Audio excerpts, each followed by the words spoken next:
আমরা হিন্দুস্তানি সেটা বটে, সেটা ঠিক আছে, কিন্তু আমি এটা তো কোনোদিন বলবো না যে আমি হিন্দু, আমি তো শিখ বলবো নিজেকে। মানে আনঅফিশিয়ালি এটাই বলে যে এরা মানে কেশাধারী হিন্দু। মুসলিমরা তো আমাদের থেকেও আগে থেকে এসছে এখানে, তাদের তো মানে প্রায় 1200-1300 বছর হয়ে গেছে, আমরা তো মাত্র 550 বছর ধরে এখানে আছি, তাহলে তাদেরও হিন্দু বলে চলে। মেজরিটি ভার্সেস মাইনরিটি করে আমরা রাজনীতি করব, এই জিনিসটাই মানে কেউ লাইক করছে না, পছন্দ করছে না। ফার্স্ট থিং তো আমরা হিন্দু ধর্মকে ডিফাইনই করতে পারছি না, এখন কিছু পাচ্ছি না, তো we are telling it is a way of life. তো সুতরাং আমরা এখন নিজের যে আমাদের কোড অফ কন্ডাক্ট আছে সেই হিসেবে চলবো, আমরা এদের কথা মানব না। এই 5টা গুরুদুয়ারের যে হেড প্রিস্ট আছে তারা 5 জন মিলেই একটা ডিসিশন নেয়, ওই ডিসিশন যে ডিসিশন ওরা নেবে সেটাই ফাইনাল হবে, ওটা nobody has the authority to change the decision. Actually ব্যাপারটা হচ্ছে মানে যখন 1920 সালে আমাদের কিছু লাইক সিং সভা লেহার আর শ্রমণী গুরুদ্বারা প্রবন্ধক কমিটি এরা হোঁদে এলো, মানে এদের একটা এক্সিস্টেন্স হলো, তখন তারা চিন্তা করলো যে আমরা একটা শিখ কোড অফ কন্ডাক্ট বানাবো, যাকে বলা হয় শিখ রেহত মর্যাদা। মানে যেমন আমাদের ইন্ডিয়ার একটা কনস্টিটিউশন আছে, আমরা ওই কনস্টিটিউশন হিসাবে ওটাকেই মানি, ওইভাবেই চলি। তো সেই হিসেবেই আমাদের যে শিখ রেহত মর্যাদা আছে, মানে প্রত্যেক শিখকে ওর হিসেবেই চলতে হবে, he cannot go out of that মর্যাদা। তাহলে ওকে মানে এক্সকমিউনিকেট করে দেওয়া হবে আকাল তাক্ত থেকে, মানে সে পাওয়ারটা আকাল তাক্তের জথেদারের কাছে আছে, যিনি ওখানকার হেড আর কি, হেড প্রিস্ট যিনি। তো এই যে আমাদের শিখ রেহত মর্যাদা আছে তার মধ্যে লেখা আছে আমাদের যে নিশান সাহেব থাকবে।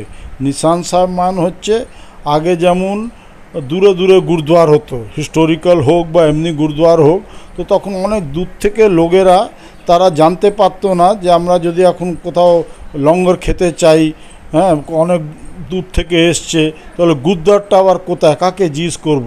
তাহলে একটা বিশাল লম্বা একটা হাইট হিসেবে একটা নিশান সাহেব লাগানো হতো, যে নিশান সাহেব দেখতে পারলে he can go there directly, কাউকে জিজ্ঞেসও করতে হবে না। তো এর যে রংটা মানে তখন এরা মানে করেছিল, সেটা ছিল ওটাকে বলে বসন্তী কালার। বাসন্তী বলতে গেলে ওই মানে যেভাবে ওই সরষে শাকের ওই মাস্টার্ড ফুলগুলো হয় ওই কালার, কিংবা একটা হয় সুরমাই কালার, ঠিক আছে, ওই দুটোর মধ্যে যে কোনো একটা কালার থাকবে। কিন্তু যেমন আমরা জানি যে সমের হিসেবে প্রত্যেকটা সংস্থার মধ্যে একটা ডাউনফল আসে, বা লোকেরা নানা রকম মানে তারা নিজের যে থাকে তার উপরে থাকতে পারে না, কথায় থাকতে পারে না, বা কারোর সাথে মিলে মিশে তারা নানা রকম করে, হ্যাঁ। তো সেই হিসেবেই এরা ওই রঙটাকে কেশরি রঙে নিয়ে গেল। এখন যে কেশরি বলুন বা ভগবা রঙ, এখন ভগবা রঙটা হচ্ছে আমাদের হিন্দু ভাইরা বা ওরা হিন্দু ধর্মের যারা রয়েছে তাদের রঙটা।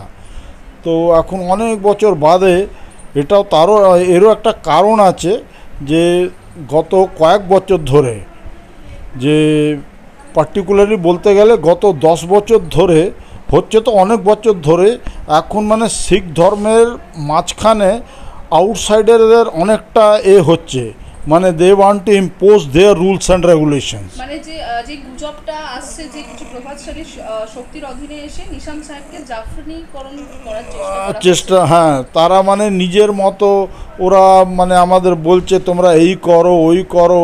ইভেন মানে কয়েকটা গুরুদুয়ারে ওরা কি করেছে, আমাদের অ্যাকচুয়ালি গ্রন্থ হচ্ছে শ্রী গুরু গ্রন্থ সাহেব, ঠিক আছে, উনাকে যে এই যে গুরু গ্রন্থের পদবিটা দেওয়া হয়েছে সেটা আমাদের 10th গুরু গোবিন্দ সিং দিয়েছিলেন।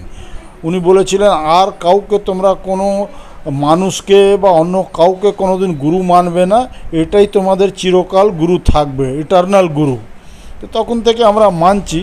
এই হঠাৎ এই যে অন্য একটা আমাদের কাছে একটা বই ছিল, ও বইয়ের নাম হচ্ছে বিচিত্র নাটক। ওই বিচিত্র নাটককে এরা নাম চেঞ্জ করে করে আস্তে আস্তে ধরো গত 60-70 বছরে ওর নামটা চেঞ্জ করে করে দিয়েছে দশম গ্রন্থ, এখন করে দিয়েছে শ্রী গুরু দশম গ্রন্থ, মানে আমরা শ্রী গুরু গ্রন্থ সাহেব বলি, প্রায় নামটা ওর সাথেই মিলিয়ে দিয়েছে।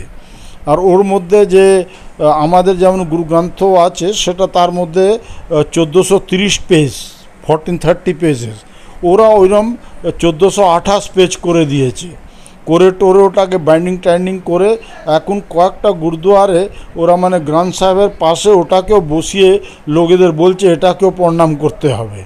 All this infiltration by the outsiders. হ্যাঁ, তো সেটা মানে যারা অ্যাকচুয়াল শিখ তারা তো মেনে নিতে পারবে না। আমার একটাই বাবা হতে পারে, যে অন্য কোনো লোক আমার কাকা জ্যাঠা যেই হোক না কেন, আমাকে যতই ভালোবাসুক না কেন, যাই করুক না কেন, কিন্তু আমি ওকে নিজের বাবা হিসেবে কোনো দিনই মানতে পারবো না। কিন্তু এখন সেটা আমাদের কাছে করানো হচ্ছে। তো এখন আস্তে আস্তে যা দেখা যাচ্ছে, আমাদের যারা এসজিপিসিতে আছে, অকাল তখ্তে আছে, আরও যারা বশিষ্ঠ লিডারগুলো রয়েছে, মানে ধার্মিক গুরুগুলো, তারা ভাবছে যে না, এইভাবে তো মানে আমাদের ধর্মে, এরা অন্য কোনো ধর্মে তো এইভাবে ঢুকছে না, আমাদের কেন ঢুকছে। তো সুতরাং আমরা এখন নিজের যে আমাদের কোড অফ কন্ডাক্ট আছে সেই হিসেবে চলবো, আমরা এদের কথা মানব না। তো সে নিয়েই এখন এই হঠাৎ এই ডিসিশনটা নেওয়া হয়েছে।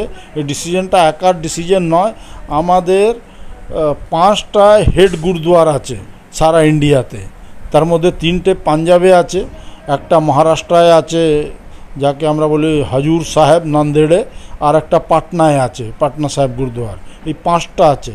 এই 5টা গুরুদুয়ারের যে হেড প্রিস্ট আছে তারা 5 জন মিলেই একটা ডিসিশন